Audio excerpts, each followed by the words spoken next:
ओ राजकुमारी यहाँ त किन के हो आइमे यस्तो गाउँभरि कुरा काट्दा यी नेहा सर त मेरो बारेमा कसले भने कहाँ कुरा काटे हा रक्सी खाएर दोहोरी जान्छ केटी घुमाउँछ भनेर खुब कुरा काट्दै नेहा सर त मुला दिन्छु फेरि अनि आफैले भनेन दोहोरी गएको केटीहरूसँग नाचेको रमाइलो भयो इन्जोय गरे भने थियो त्यही भएर भनिदिएको नि तँलाई भन्यो भनेर तैँले फेरि गाउँभरि गएर भन्ने उता गाउँमा भएन भनेर मेरो बुढीलाई नि भन्ने तैँले मामबाका भड्काउँछ दिम अहिले मुख सम्हालेर बोले कसले मामबका मुला भनेको तँलाई भनेको नि मैले अरूको घर भड्काउँछस् तैँले मुख सम्हालेर बोले फेरि मुला सुला नभन्ने फेरि के गर्छस् तैँले के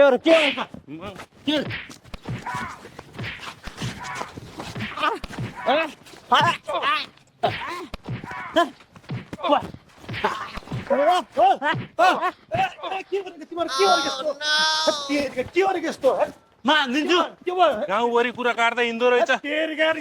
आफ्नै आफ्नै केटाहरू गरेर के गरेको यस्तो यार यस्तो नगर न यार कुरा काट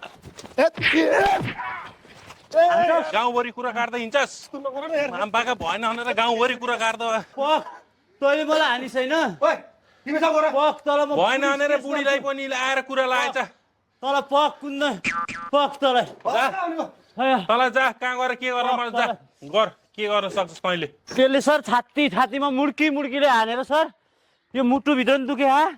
यो हात पनि पुरै गए हा टाउको पनि दुखे हा सर साला त्यसले मेरो गाउँभरि कुरा काट्दै हिँडेको हो र भएन भनेर मेरो बुढीलाई सम्म आएर कुरा लगाएछ त्यसले त्यसो आइमे जस्तो त्यसको रुद्र घन्टी नभए जस्तो गरेर कुरा काट्दै हिँडेको अनि त्यसले त अनि पुलिस बोलाएर लिएर आउँछु भने त यही मोटे हो सर ए ज्यान त यत्रो छ त बाघले घिच्चाउने यत्रो यस्तो पातललाई किन कुटेको कहाँ कुट्ने यसलाई मैले बोलाएर सम्झाउँदाखेरि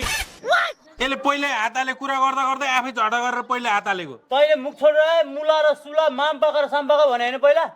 अनि तैँले अनि तँलाई मैले मामपाका भन्दैमा तैँले फेरि हात हाल्न पर्छ त तँलाई मैले हानेको तँलाई मैले यस्तो ढिसाने होइन तँलाई मैले बोलाएर सम्झाउने भनेर तँलाई मैले बोलाएको मैले तँलाई यसरी छुस्स छोयो भने तैँले मलाई ट्याङ्की ट्याङ यहाँ हात पाक यो करङ्गै जानी गरेर किन हिर्काएको तैँले त? छुच्चा सोइस् कि धक्का ज्यान त लगाएको? यस्तो पातलो छ त अनि फेरि कस्तो छुच्छ छोको त यत्रो ज्यानलाई यो ठुल्ठुलो मान्छे पल्टिन्छ सर ऊ अझै ठुल्ठुलो कुरा गर्दैछ यसलाई कारवाही गर्नु पर्छ सर मलाई यहाँ हाने सर ड्याङ्की ट्याङ अब कता कारवाही गर्नु अब हात छोडेको तिमीले रहेछ अब उसले भन्यो अब दुईजना दाजुभाइ गाउँको एउटै गाउँ ठाउँको मान्छे हो मिलेर जानुपर्छ हेर यस्तो लफडा पर्छ के यही मिल्नुपर्छ उता गएर पनि हुने त्यही हो यही मिल्नुपर्छ गाउँहरूको दाजुभाइ हो तिमीहरू आखिर गाउँको साथीभाइ रहेछ यसरी आपसमा झगडा गरेर हुँदैन अब यो केसलाई जति माथि लयो अड्डा अदालत मुद्दा जे गरे पनि हुने केही पनि होइन आपसमा मिल्ने हो जसरी नि त्यही भएर गाउँको साथीभाइहरू मिलेर जाओ म त मिल्दिनँ सर त्यस्तो भनेर हुँदैन हेर आखिर हात हालेको तिमीले पनि रहेछ अब अड्डा अदालत गए पनि त्यही हो हुने लास्टमा मिल्नै पर्छ त्यही भएर सकेसम्म यहीँ मिलेर जाऊ हुँदैन सर म त मिल्दिनँ सर अब त्यसरी मिल्दैन भन्छौ भने जाऊ गएर निवेदन देऊ आखिर गल्ती त तिमीले पनि गरेको रहेछ हात त तिमीले छोडेको मैले पिटाइ खाएँ भनेर गएर निवेदन देऊ जाऊ म दिन्छु सर म चौकीमै गएर निवेदन दिन्छु जा जा ल, ल, जा, जाऊ, जा, ल। मन लाग्छ जा ल